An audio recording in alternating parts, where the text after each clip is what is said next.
परम सच्चिदानंद घन प्रेम समुद्र, प्यारी जू का निज महल श्री वृंदावन धाम। श्री वृंदावन धाम के युगल चंद्र श्री प्रिया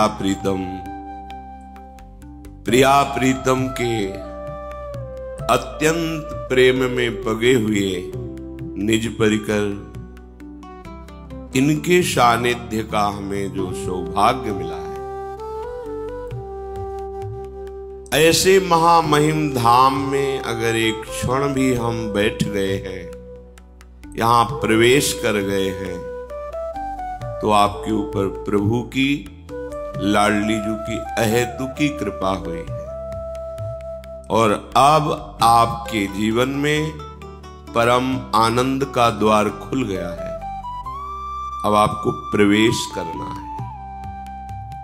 प्रवेश करना अर्थात चाह करनी है। सच्ची मानना अभी तत्व का बोध नहीं है, इसलिए ये बात समझ में नहीं आएगी।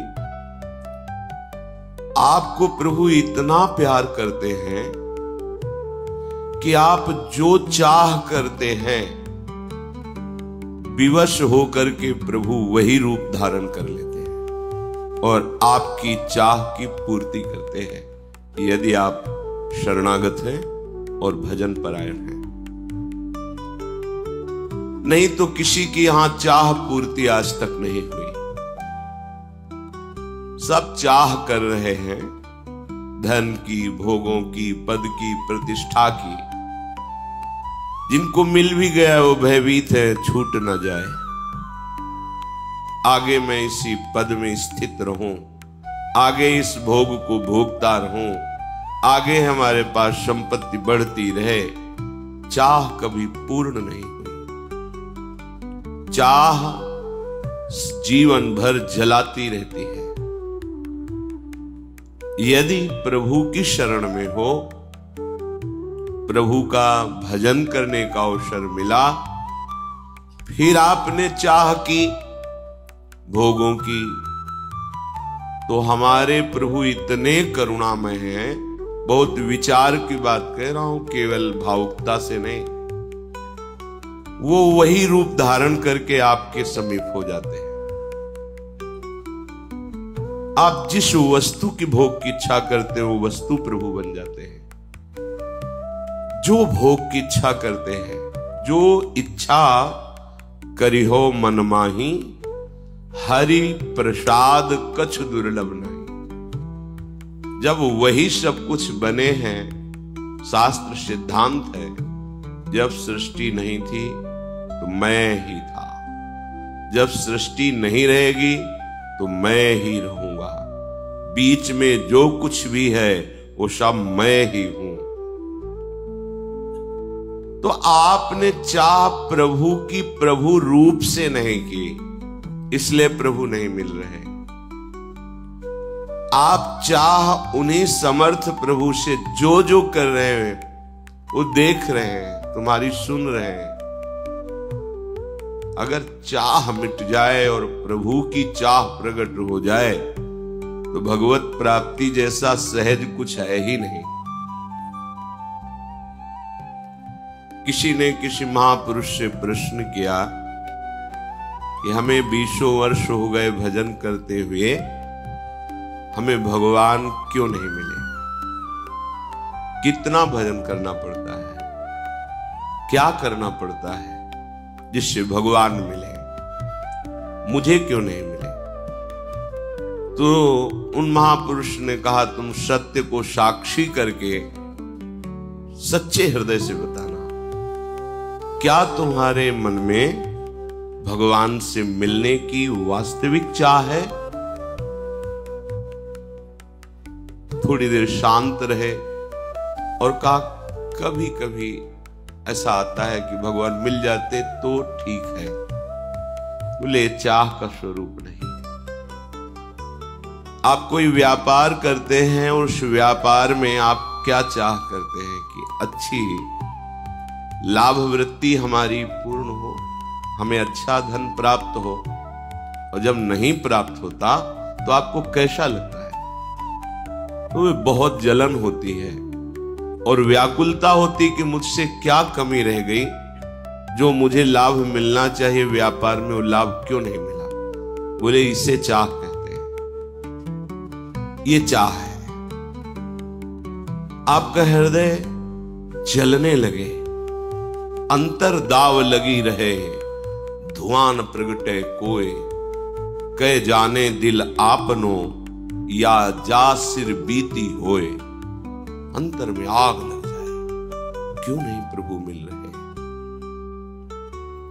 बोले आपको सुख से नींद आती है, भोजन अच्छा लगता है, परिवार से बातें करने में अच्छा लगता है, घूमना फिरना अच्छा लगता है, सच्ची बताना। बोले जी। तो बोले अभी चाह ही नहीं प्रभु की मिलन की। चाह जब प्रकट होती है तो विषय भोग, निद्रा, हंसी, जगत प्रीति, बहुबात अच्छा ही नहीं लगता, कुछ अच्छा नहीं। तद विस्मरणेन परम व्याकुलते। ऐसे महापुरुष से विस्मरण तो होता ही नहीं। अगर विस्मरण का भ्रम हो जाए, परम व्याकुलते, तड़पने लगते हैं, प्राण व्याकुल होने लगते हैं। और भोग सामग्री, लोक लोकांतर की पद प्रतिष्ठा चाह से ही केवल पूर्ण नहीं होती, उसके लिए आपको प्रयत्न करके साधना, सुकृत, पुण्य, तपस्या और भी सब करना पड़ेगा। लेकिन सच्ची मानो प्रभु की प्राप्ति केवल चाह से होती है। बस ये चाह प्रकट करना महापुरुषों के संग से ही हो सकता है। साधना से प्रभु का साक्षात्कार नहीं होता, तपस्या से प्रभु का साक्षात्कार नहीं होता। आपको लगेगा ऐसा क्यों कह रहे हैं? क्योंकि आज तक कोई साधना का मूल्य ऐसा नहीं हुआ जो प्रभु को खरीद सके। अनंत महामहिम प्रभु को कोई तपस्या के द्वारा खरीद सके, ऐसा कई प्रमाण नहीं मिला। लेकिन जब चाह करके अंदर से हमारी व्याकुलता बढ़ती है तो बाहरी चेष्टा को आप साधना कह लें, तपस्या कह लें, योग कह लें, वो अलग। उस चाह में प्रभु का प्रादुर्भाव हो जाता है। ऐसी चाह जिसने सब चाह को भस्म कर दिया, अब जिया ना जाए, जिया ना जाए, अब चैन नहीं। ये चाह जितनी ज्यादा प्रकट होगी, जैसे काम की चाह प्रकट होती है तो जिस गली में अपना प्यारा रहता है, कामना जिससे युक्त है, उधर ही दृष्टि रहती, वही मन घूमता है। तो आपको प्रभु की चाह हुई, प्रभु के चरणों में मन घूमता है, प्रभु के नाम में, प्रभु के रूप में, प्रभु के लीला में, प्रभु के धाम में नहीं, तो चाह कहां है? जिससे सच्चा प्यार हो जाता है उसके लिए प्राण पुष्प की तरह न्यौछावर करने में उत्साह रहता है उस प्रेमी को, कि अगर मेरा प्यारा मांग ले तो मैं प्राणों को फूल की तरह समर्पित कर दूं। आपको जरा सी प्रतिकूलता होती है और अपने प्यारे पे दोषारोपण करने लगते हैं। आप भगवान हो, आप ऐसा कर सकते थे, आपने क्यों नहीं किया? चाह। अगर हम किसी गुण की, किसी पद की, किसी भोग की, किसी योग्यता की हमारे अंदर चाह है तो अभी प्रभु मिलन की चाह नहीं है। हमारा चित्त जिस विषय का चिंतन करता है, मेरे प्रभु अंदर बैठे देखते हैं, वो बेपरवाह हो जाते हैं। प्रभु लगे रहो, जो चाहोगे मैं वही रूप रख के आ जाऊंगा, वस्तु का, व्यक्ति का, पदार्थ, उनके सिवा कोई है नहीं। मत्ता परतरम नान्यत किंचिदस्ति धनंजय। और जब प्रभु मिलन की चाह होती है तो प्रभु चिंतित हो जाते हैं, भक्त बेपरवाह हो जाता है। अभी क्या है, प्रभु बेपरवाह है, हम चिंतित हैं। प्रभु मिलन के लिए नहीं, भोगों के लिए, पद प्रतिष्ठा मान सम्मान यश कीर्ति, ये बड़ा जाल है माया का, जो जितनी ऊंचाई होता है वही जाल फेंक कर फंसाने की कोशिश करती है।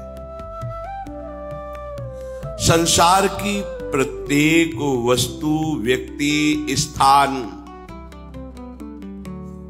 ये जब तक तुम्हारी चाह का विषय बनेगा तब तक भगवत साक्षात्कार साधना करने पर भी नहीं होता। इतना समझ लो कि साधन का केवल फल है असाधनों का त्याग हो जाना। बिना साधना के असाधन का त्याग नहीं होता, इसलिए साधन करना जरूरी है। पर साधन से भगवत साक्षात्कार हो जाएगा ऐसा हमने अभी तक कहीं सुना नहीं, पढ़ा नहीं। प्रभु का स्वभाव है कि जब तक प्रभु को आप चाहेंगे नहीं तब तक वो आपके सामने अपना रूप प्रकाशित नहीं करेंगे। ये हृदय की बात, मुख से आप रो के कह सकते हैं। देखो, अलग अलग वृत्तियां होती हैं। जब आपके आंसू निकलेंगे और आप कहते हैं मुझे लाडली कब मिलेंगी, तो यहां हृदय में आपके दर्शन से तत्काल पता चलता है कि लाडली के लिए आंसू नहीं है। किसी समस्या और दुख और आंतरिक वृत्ति से थकित होकर यह बात कही जाती है, वो समझ में है। आपके हृदय में उस समय केवल लाडली ही है और उनके मिलन के लिए प्राण व्याकुल है। समझाना नहीं, ये अध्यात्म है, परमार्थ है, इसमें बाहरी बातें नहीं चलती हैं। प्रभु हमें ऐसा प्यार करते कि हम जब चाहें, जिस रूप में चाहें, उसी रूप में भगवान हमारे सामने आते रहते। त्रिलोचन जी ने चाह की कि मुझे नौकर मिल जाए तो अखिल कोटि ब्रह्मांडों के साहब अंतर्यामी नाम रख करके नौकर के रूप में आ गए। अर्जुन ने चाह की कि गांडी जैसा धनुष, अक्षय तुड़ीर, समस्त दिव्यास्त्र, दिव्य रथ, दिव्य अश्व, तो सारथी भी दिव्य होना चाहिए। तो मेरे प्यारे सखा, अगर सारथी रूप में हो तो मैं विश्व को परास्त कर सकता हूं। तो समस्त जगत के स्वामी सारथी बनकर बैठ गए। जहां अर्जुन उच्च सिंह आसन पर और सारथी का आसन कहां होता है? रथी की पादुका के पास। जिनकी चरण रखने की चौकी को ब्रह्मा शंकर आदि अपने मस्तक से नमन करते हैं, वो प्रभु वहां बैठ गए। चाह जो करोगे, आप शरणागत हो, प्रभु के लाडले हो, वो आपकी चाह पूर्ति करते रहेंगे। आपने मां, पिता, पत्नी, पुत्र, धन, संपत्ति, जो चाह की है वो बना हुआ आपके पास बैठा हुआ है, वही ये सच्ची बात। जब वो दर्शन कराते हैं ना, तब आपको अनुभव होगा कि अरे ये पर्दा हट जाता है पांच भौतिक, अरे वही ये जो श्लोक लिखा हुआ है, विद्या विनय संपन्ने ब्राह्मणे गविहस्तनी स्वनीचल सुपाके चा पंडिता समदर्शिना। जिधर दृष्टि डालता है उधर वो मुस्कुराते हुए दिखाई देते हैं। जब पर्दा हट जाता है ज्ञान का, तो चींटी में भी, हाथी में भी, ज्ञानी में भी, अज्ञानी में भी, पवित्र योनि में भी, अपवित्र योनि में, वो पर्दे नहीं है, वो केवल जिधर देखता है, जैसे गोपीजन जित देखो तित श्याममयी। सखुबाई को दर्शन कराने के लिए सखुबाई बन करके बन गए और उसके पति की सास की सबकी सेवा कर रहे हैं। कौन? जिनकी सेवा में अनंत शक्ति संपन्न पार्षद हाथ जोड़े खड़े रहते हैं, वो सखुबाई बन करके बंध गए और सेवा कर रहे हैं, पैर दबा रहे हैं उसके पति के। हमारे प्रभु की कोमलता, दयालुता, कृपालुता, महानता, स्वभाव आप नहीं जानते। स्वामी श्री अखंडानंद जी ने पूज्य भाई जी से कहा, एक बार आप अपने दिल की बात बता दो, एक शब्दों में। तो भाई जी ने कहा, उमा राम स्वभाव जी जाना, ताई भजन तज भावना। अशुभ प्रवाह होने लगा और कहा, जिसने भगवान के स्वभाव को जान लिया उसे भजन के सिवा कुछ अच्छा नहीं। सच्ची सच्ची, हम जो चाह करते हैं, मेरा प्रीतम वही बना मेरे सामने होता है। अगर हम ये अन्य नाम रूप वस्तु व्यक्ति भोग की चाह ना करें, केवल ललित त्रिभंगी, तो वही रूप यानिक सिकुंज ठाड़े भय भुजा परस्पर हंस, बस मैं यही देखना चाहता हूं, यही चाह है। तो इसकी परीक्षा होगी आपकी। अगर अन्य ना, तो देर नहीं लगेगी, ये रूप प्रकाशित हो जाएगा। ये केवल चाह से मिलता है, केवल चाह से। पर तुम विश्वास करो, इस बात पर विश्वास करो, साधना तो केवल असाधन को नष्ट करने के लिए है। राम कृपा पावही कोई कोई, ये कृपा से, कृपा उसी के। चाह, और चाह मिलती है भगवत प्रेमी महात्माओं के संग से। इसीलिए संग के बराबर कोई भी तप और साधन नहीं रखा गया है। यहां तक मोक्ष को भी बराबर, तात स्वर्ग अपवर्ग सुख धरी तुला, एक अंग तूल न ताहि सकल मिल जो सुख लव सत्संग। जीवन परिवर्तन हो जाता है। जीवन भगवत प्रेमी महात्माओं के संग से चाह पलट जाती है। प्रभु की चाह प्रकट हो जाना, भजन करने की चाह प्रकट हो जाना, ये बहुत बड़ा चमत्कार, छोटी मोटी बात नहीं। भगवान सर्वत्र होते हुए भी अपने को ढके हुए हैं त्रिगुणात्मिका माया के पर्दे से। वो सबकी दृष्टि में नहीं आते हैं, दृष्टि में रहते हुए भी। बहुत ध्यान से सुनना, परमार्थ है। भगवान सबके समीप रहते हुए, सबके समीप रहते हुए भी सबकी दृष्टि में नहीं आते। त्रिगुणात्मिका माया का पर्दा लगा है। कोई अगर अभिमान करके साधना करे तो भगवान को अनंत जन्मों में भी साधना से खरीद नहीं सकता। आज तक कहीं किसी शास्त्र में नहीं लिखा इतना साधन कर लो तो भगवान मिल जाएंगे। इतनी तपस्या के परिणाम से आप भगवान को खरीद सकते हैं। हम ये नहीं कह रहे कि आप साधना न करो। साधना नहीं करोगे तो असाधन जो चल रहा है वो रुकेगा ही नहीं, तो फिर बात बनेगी नहीं।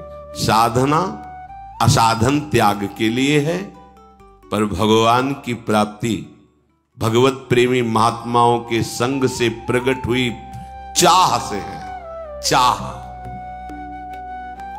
खूब साधना करो,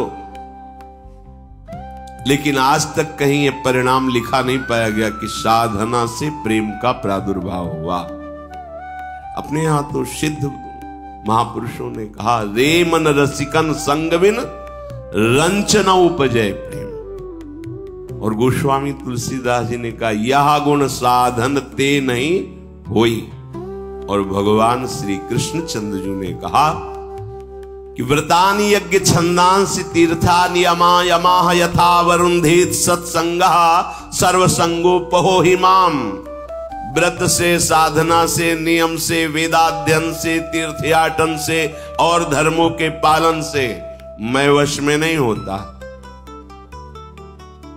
पर एक संत संग ऐसा जो सर्व संगों का त्याग करा करके मुझे वशीभूत कर लेता है।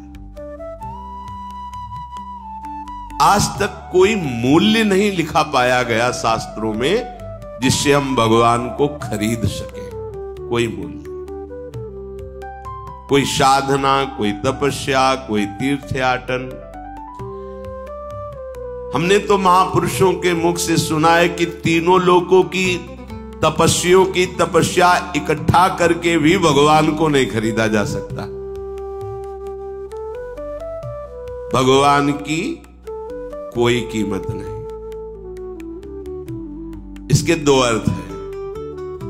भगवान की इतनी महान कि कोई कीमत ही नहीं है। जैसे बोले ये तो अमूल्य हीरा है, इसकी तो चाहो जो ले लो, पर इसकी कीमत, जैसे यमराज जी ने जब कहा तुमने 2 बार राम राम कहा, इसकी कीमत क्या?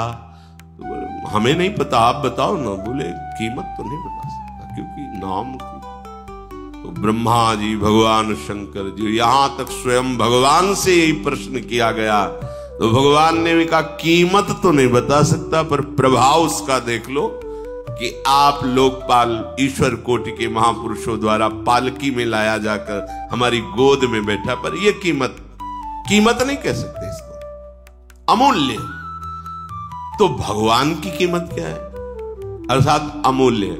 और दूसरी बात, कोई मूल्य नहीं, केवल तुम मिलना चाहो बस हृदय से। पर इस मिलने की चाह का प्रभाव की अन्य कोई चाह नहीं, न सुख की, न दुख की, न लोक की, न परलोक की, यहां तक कि न मोक्षास्याकांक्षा, मोक्ष की भी आकांक्षा है। प्रभु को प्राप्त करना कोई कठिन नहीं है, अन्य चाहों का त्याग करना कठिन है। बात समझो,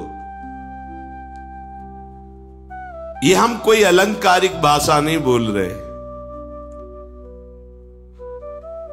प्रभु की चाह आग की तरह हृदय में प्रकट हो जाती है। ऐसी बेचैनी पैदा होती है कि कुछ अच्छा नहीं लगता। बावरो सो रस में फिरे खोजत नेह की बात।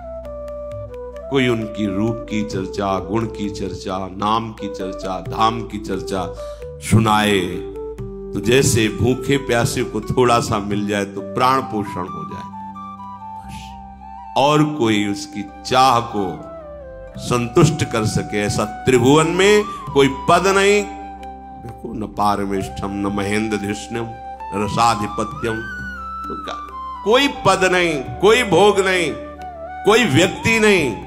जब चाह प्रभु के मिलन की प्रकट हुई, प्रभु की चाह समस्त चाहों को भस्म कर देती है। ये चाह और किसी चाह को बर्दाश्त नहीं करती है। ये जो चाह प्रकट हो जाती है, तो जिस माया से सब बड़े बड़े साधक जन, सिद्ध जन, ज्ञानी जन उसकी प्रभुता महिमा का वर्णन करते हैं, माया खल नर्तकी बिचारी,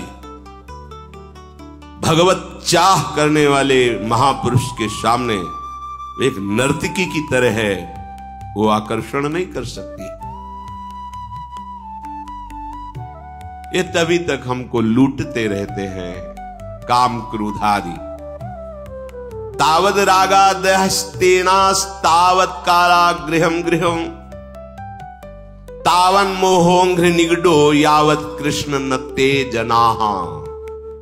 हे कृष्ण, हे श्याम सुंदर, जब तक तुम्हारा जन नहीं बन जाता, तब तक यही काम क्रोध लोभ मोह मद मत्सर राग द्वेष जो चोर हैं, ये सुकृत का ऐसे चतुरता से ठगी करते हैं कि हम राजी रहते हैं खुशी हो करके। लेकिन जो प्रभु का जन हो जाता है फिर नहीं। ये मोह की बेड़ियां ऐसी मजबूत बेड़ी है जिसे किसी अस्त्र से नहीं काटा जा सकता। मेरी मां, मेरे पिता, मेरा भाई, मेरी भाभी, मेरा मौसी, मेरा ऐसा अंदर बैठ गया है कि इनके लिए प्राण देना सहज लगता है। बड़ा कठिन राग। जब तक प्रभु का जन्म नहीं हुआ तब तक इस राग का त्याग करना। मोह की बेड़ियां ऐसे जकड़े रहती हैं, नहीं निकल सकता, नहीं निकल सकता।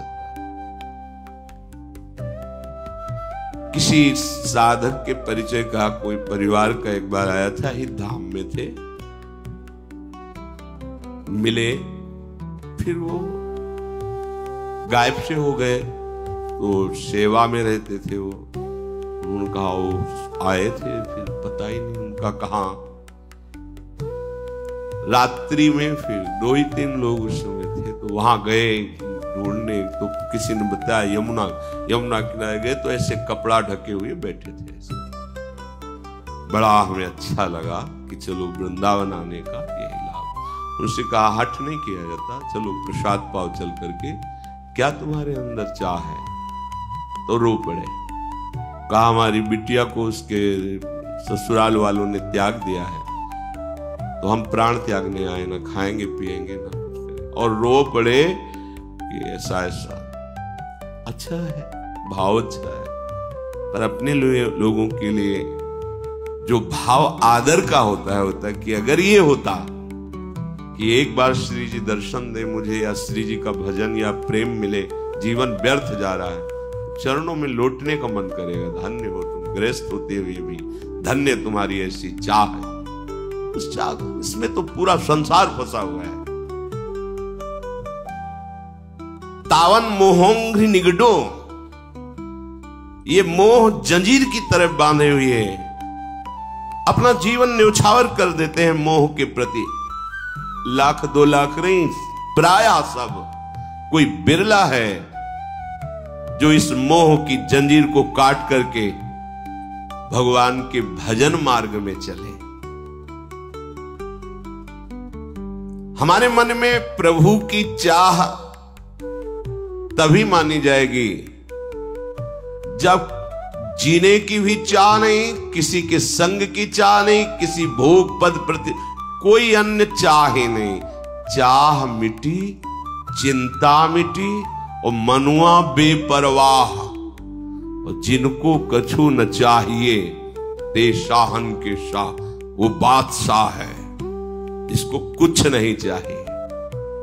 और वाल्मीकि जी भी भगवान श्री राम से कह रहे कि जाहि न चाही कबहु कछु, तुम सन सहज सने। सहज, कोई चाह लेकर के आपसे प्यार नहीं है।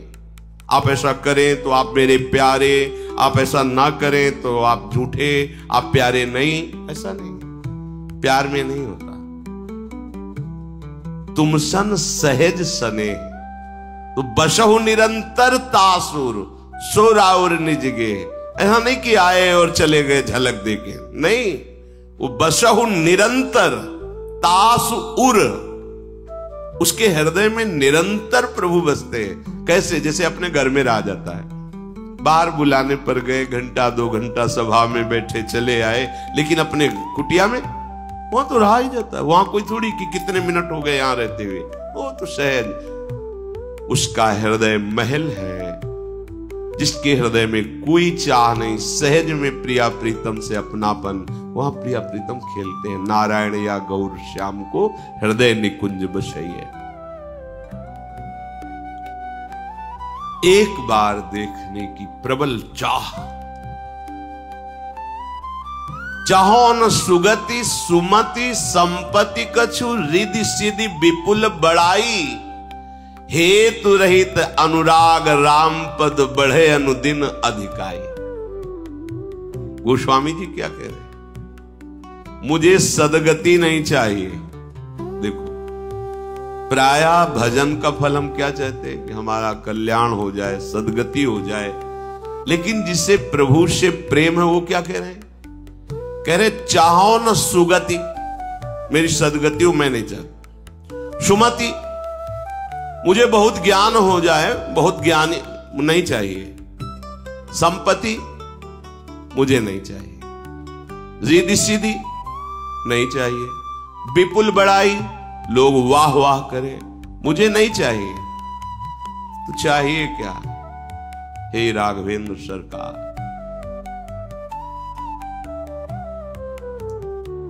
आपके चरणों का चिंतन करते हुए, आंसू बहाते हुए समय कटे बसी है। मृत्यु की बाट जो रहे हैं, मुख में नाम है, हृदय में उनकी प्रति प्रीति है, आंखों में अश्रु रूपी पुष्प हैं जो प्रतिपल चढ़ा रहे हैं। बस इतना। कोई सदगति, कोई ज्ञान, कोई रिद्धि सिद्धि सब नहीं चाहिए। आपका चिंतन करते हुए अश्रु प्रवाह करते रहे, अनुराग पूर्वक। ये महामहिम स्थिति है। जब ये चाह रहेगी तो प्रभु एक क्षण के लिए भी ओझल नहीं होते। पी मूर्ति नैनन बसे तेहि रस रहाय समाय। जिससे कल चर्चा में था कि कभी तो ऐसा लगता है मिले ही नहीं, कभी ऐसा लगता है कि बिछुड़े ही नहीं, कभी मिलन कभी विरह। ये प्रेम की वृत्तियां हैं। छिन छिन रुदन करंत छिन गावत आनंद भरी छिन छिन हार हसंत। ये प्रेम की भान उफान तरंगे हैं। भगवत प्रेमी महात्मा के क्षण मात्र के संग से ऐसा दुर्लभ चाह प्रकट होती है। ये चाह इसीलिए चाहे शिव बिरंच सम होई गुरु बिनु भवनिधि तरे न कोई। लोग प्रश्न करते हैं तो प्रश्न की धरा को अपने गुरु प्रताप से समझा जाता है कि क्या इसका भाव है। तर्क संगत प्रश्न करोगे कि क्या गुरु के बिना कल्याण हो सकता है, तो उत्तर होगा कि आप किसी मनुष्य को गुरु नहीं, प्रभु को गुरु बनाइए और उनका नाम जप कीजिए, मंगल हो जाए। लेकिन क्या आपको सेवा कुंज जाना, निधिवन जाना है, बाके बिहारी जाना, राधा वल्लभ जी जाना है, तो आपको क्या गाइड की आवश्यकता नहीं पड़ेगी। आप बाहर से आए हैं तो आपको पूछना होगा। अगर कहीं एक विश्वसनीय जो सब जगह दर्शन कर चुका है और वो पास हो तो आप निर्भय होकर बिना किसी प्रश्न के उसके साथ छोटी छोटी गलियों से होते हुए वहां पहुंच जाएंगे। आप आनंदित रहेंगे, कोई संशय नहीं होगा और ठीक ठिकाने पे पहुंच जाएंगे। तो बिना परिचय जानने वाले के हम परिचय कैसे जान सकते हैं? अब वो परिचय जनाने वाला प्रभु का कोई दूसरा नहीं होता। सोई जाने जे देहु जनाई। वो अपने को जनाने के लिए ही हमारी जैसी भाषा बोलने वाले, हमारे जैसे दिखने वाले रूप को धारण करके वो हमें समझाते हैं। बंदो गुरुपद कंज कृपा सिंधु नर रूप हरि। कौन है? सोई जाने जे देहु जनाई। तुलयाम लवेनापि न स्वर्गम ना पुनर्भवम भागवत संग संगस्य मर्त्यानाम किमुताशिषा। अगर ऐसे महापुरुषों का संग मिल जाए तो उस संग की तुलना में स्वर्ग या मोक्ष की भी बराबरी नहीं। फिर मर्त्य लोक के भोगों की बात क्या? एक क्षण में, यह विश्वास की बात है, हमारे जीवन का पूरा परिवर्तन हो गया एक क्षण में भगवत प्रेमी महात्मा पर। हमारा विश्वास और श्रद्धा जितनी जोर की होगी उतना। अगर हमारा श्रद्धा विश्वास दृढ़ है, देखो कई बार कहा है आप भगवत प्राप्ति की चिंता छोड़ दीजिए। वृंदावन में बैठा हूं, मेरे वचन स्वीकार कीजिए, आप अनन्य हो जाइए श्यामा श्याम की।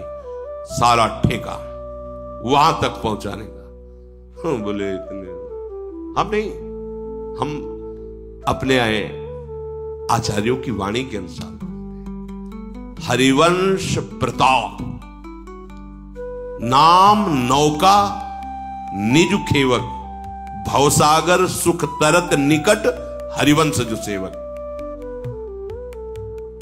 अंगद जी में बल नहीं था, समुद्र नहीं लांघने का उत्साह था। समुद्र लांघने का उत्साह वहां गया, वहां से वापस आऊं कि ना आऊं, इतना उत्साह। जहां से वापस आने की शंका थी उसी सभा में चरण गाड़ दिए कि सिया राम जी को दांव में लगा दिया कि राम जी वापस चले जाएंगे, सीता जी को हार जाएंगे तो मेरा चरण उठा ले। पर कैसे?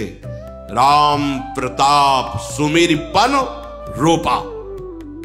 अपना बल नहीं, राम प्रताप। हम जो आपको कहते हैं ना ठेका लेते हैं, हरिवंश प्रताप ही जानत हैं। हरिवंश प्रबोध आप सुनकर के भी नहीं जान पा रहे। महिमा तेरी कहा कहो, श्री हरिवंश दयाल तेरे द्वारे बटत हैं। शब्द सुनो, सहज लाडली लाल, सहज सहज लाडली। तो द्वारे बटत हैं तो मतलब पंक्ति, पंक्ति मतलब अनन्यता, अनन्यता मतलब मन क्रम वचन त्रिशुद्ध सकल मत। हम श्री हित हरिवंश उपासी प्रियालाल मिलेंगे, इनके बल से प्रियालाल मिलेंगे। जब राधिका श्याम प्रसन्न भये तब नित्य समीप सुख खींच ले, पर तुम्हारा रोना बंद नहीं होता अपनी अनुकूलता के लिए। देह अनुकूलता, मन अनुकूलता, इंद्रिय अनुकूलता, और फिर उसमें जब आप साधन की चरम सीमा सुनते हैं तब आपका हृदय घबरा जाता है। ऐसों को भगवत प्राप्ति नहीं तो मेरे को क्या भगवत प्राप्ति? तो हो कहां तुम? तुमने सोचा कि तुम नाव में बैठे हो, साधना नहीं। उसी समय तुम्हारे मन में किसी उपासक से चर्चा में कि ऐसे ऐसे लक्षणों से तो नरक की प्राप्ति होगी, तो हाथ जोड़कर उसने कहा कि ये बातें दूसरों को भयभीत कर सकती है, कृपा कीजिए मुझे नहीं, मुझे अब ये बातें भयभीत नहीं कर सकती है, क्योंकि हम किसी साधन पक्ष के हम में नहीं है। हम तो आप ले जाओ बैठाला वहां बैठ गए हैं। उस समय तो ऐसे कर, बाद में चिंतन में हृदय शीतल हुआ। यही हम चाहते हैं। हम भी कहें कि तुम्हें नरक मिलेगा तो तुम्हें हंसी आनी चाहिए, क्या आपने कहा था ऐसा, वो बात हमारे बैठ गई है। अब नरक स्वर्ग पवर्ग आस नहीं त्रास है, जहां राखोता रहो मानी सुखला। अब भय की जरूरत क्या है? सच्ची मानिए, बिना प्रीति के, उसे ही चाह कहते हैं, बिना प्रीति के प्रीतम नहीं मिलते, और बिना अन्य चाहों के त्याग के प्रीति प्रकट नहीं होती, और सर्व त्याग बिना भगवत प्रेमी महात्माओं के नहीं होता। श्री भगवान के वचन, सर्व संगो पहो ही माम, सर्व संगों का त्याग कराने की सामर्थ्य। अब ये चूक साधक कर बैठता है, वो ये नहीं समझ पाता है कि हम जिनके संग जिस मार्ग का अनुसरण करते हैं वहां सब संबंध काटने हैं, वो नहीं समझ पाता। वो बड़ा निष्ठुर समझता है गुरुजनों को, संत जनों को। इनके हृदय में तो प्रेम है नहीं, ये क्या जाने माँ पिता भाई बंधु परिवार का प्रेम। हम जिस प्यार के लिए जिस मार्ग में कृपा से लाए गए हैं, उस मार्ग में हम निर्मोही नहीं हुए हैं। हाँ, हम ये जान गए हैं कि जिससे हम प्यार करते थे उसका असली रूप क्या है। मूल के माँ में जो माँ की तरह में दुलार कर रहा था, पिता में पिता की तरह जो पालन कर रहा था, रिश्ते नातों में जो हमें आकर्षण हो रहा था, वो इन्हीं का था। मूल मिल गया। इसलिए अन्य सब संबंध जो मायाकृत नाम रूपधारी हैं, उनसे चित्त को हटाने का बल भगवत प्रेमी महात्माओं से मिलता है। हम क्या करते हैं कि बहुत गुप्त जगह में अपने माने हुए प्रिय संबंधों को छुपा के रखते हैं, और जहां प्रतिकूलता की कसौटी भेजी गई वहीं खड़े मिलते हैं। जिस मार्ग के पथिक हो फिसल गए, आप गए। किस मार्ग के पथिक हो? सर्व त्याग से प्रीति प्रकट होती है, और प्रीति से प्रीतम मिलते हैं। और जो सर्व त्याग तुम कदापि नहीं कर सकते, वो उनके वचन और कृपा कोर से ऐसे सहज में हो जाएगा, पर उपासक नहीं समझता। यही भगवान की दुरंत माया है कि अमृत कुंड के समीप आकर भी वो आचमन भी नहीं कर पाया, और फिर फिसल कर विषय रूपी विष में गिर गया जाकर।